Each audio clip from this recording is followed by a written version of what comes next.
আসসালামু আলাইকুম, welcome to my channel Mariam's blog. কেমন আছেন সবাই? আজকে আপনাদের সাথে আরো একটা নতুন ব্লগ নিয়ে হাজির হয়েছি। এবারে বাড়িতে এসে আমিও পুকুরে গোসল করেছি, যদিও সাঁতার পারি না, বাট কিছুটা শিখেছি। গোসল করে খাওয়া দাওয়া করে ফ্রেশ হয়ে নিলাম। দেন বাহিরে দেখলাম অনেক বৃষ্টি পড়তেছে, শিলা বৃষ্টি পড়তেছিল, বাট ভালোই লাগতেছিল কারণ এই কয়েকদিন খুবই গরম পড়ছে। কিন্তু এই বৃষ্টি বেশিক্ষণ ছিল না, একটু পরেই থেমে যায়। তখন ও বললো চলো আমরা একটু বাইরে হেঁটে আসি। তারপর আমরা একটু রেডি সেডি হয়ে বেরিয়ে পড়লাম।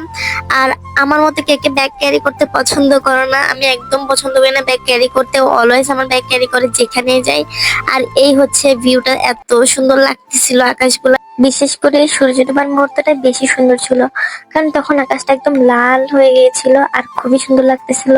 আর আমার পাশে যে খালগুলো দেখতেছো, এগুলাতে অনেক মাছ আছে, আর এই মাছগুলো ধরার জন্য ওরা একদম জাল বিছিয়ে রাখছে। তারপর সন্ধ্যা হয়ে যাচ্ছিল, বললো চলো অন্ধকার হওয়ার আগে আমরা বাড়িতে চলে যাই। আমি বললাম ঠিক আছে। আমরা বাড়ির দিকে রওনা দিলাম। তো আজকের ব্লগটা এতটুকু। এরকম আরো ভিডিও পেতে আমার চ্যানেলটা সাবস্ক্রাইব করে রাখো। আসসালামু আলাইকুম।